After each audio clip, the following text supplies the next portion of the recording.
bila sudah tiada rasa malu.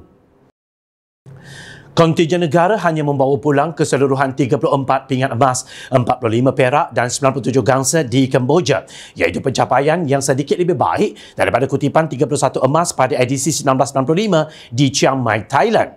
Namun, berdasarkan kedudukan carta pingat, Malaysia menamatkan saingan di posisi terburuk apabila menduduki tempat ke-7 buat kali pertama dalam sejarah Sukan C selepas menghuni tangga ke-6 pada edisi di Hanoi, Vietnam tahun lalu. Justru beberapa pihak mendesak Menteri Belia dan Sukan Hannah Yeoh membuat permohonan maaf sesudah kegagalan di Kemboja.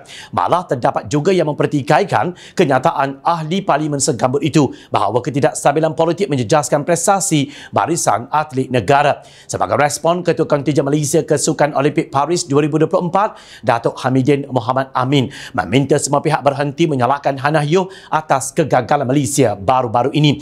Presiden Persatuan Bola Sepak Malaysia FAM dan Timbalan Presiden Majlis Olimpik Malaysia MOM itu berkata, Hannah sudah bekerja keras walaupun baru dilantik sebagai menteri dan mempunyai tempoh yang sangat singkat dalam menerajui persiapan kontingen negara bagi tamasya sukan 2 tahunan itu.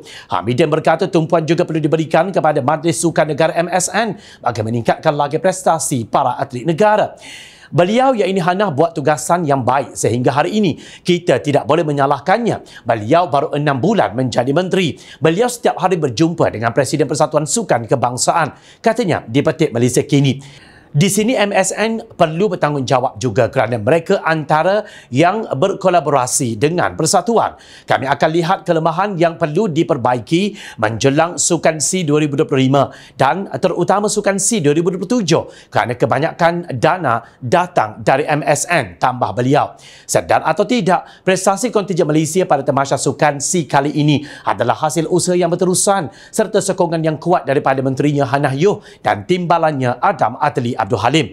Mereka bekerja keras untuk memperbaiki dan memperkukuhkan prestasi sukan negara bagi mencapai sasaran pingat emas yang ditetapkan.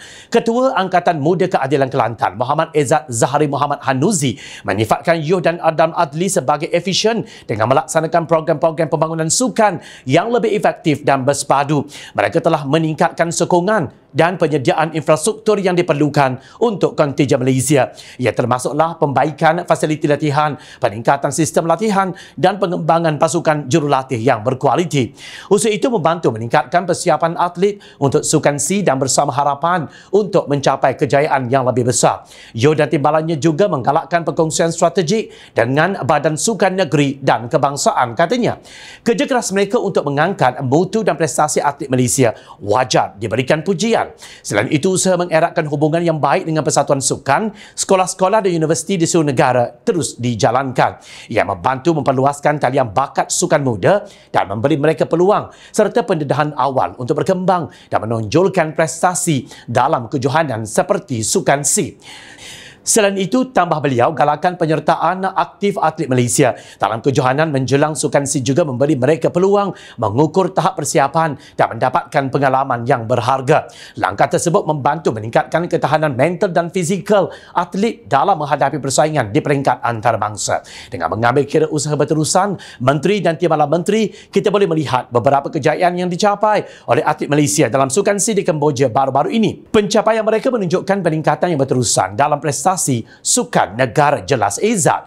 Betul, meskipun sasaran merangkul 40 pingat emas tidak tercapai, namun usaha pihak kerajaan memperkukuhkan sukan negara tidak dapat dipertikaikan. Kita harus mengiktiraf bahawa pencapaian, kejayaan dan sukan adalah proses yang berterusan. Yeoh dan Adam Adli menunjukkan komitmen mereka membantu memperbaiki dan memperkukuhkan prestasi sukan negara walaupun baru 6 bulan menjadi menteri.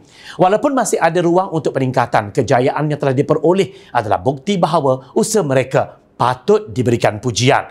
Pada masa sama, sokongan terhadap mereka adalah penting untuk memajukan sukan Malaysia ke peringkat yang lebih tinggi. Kenapa pihak yang bising dan riuh rendah menyalahkan menteri yang baru berkhidmat 6 bulan tidak sibuk menyalahkan menteri sebelum ini? Proses untuk latihan dan penyediaan atlet bukannya mengambil masa berbulan, tetapi bertahun-tahun. Namun yang peliknya, yang buat kecoh itu adalah bekas menterinya dan kuncu-kuncu mereka. Faizal Azumu tak ada rasa malu ke? Ibarat buruk muka cermin dia belah, orang lain yang makan nangka, orang lain yang terkena getah.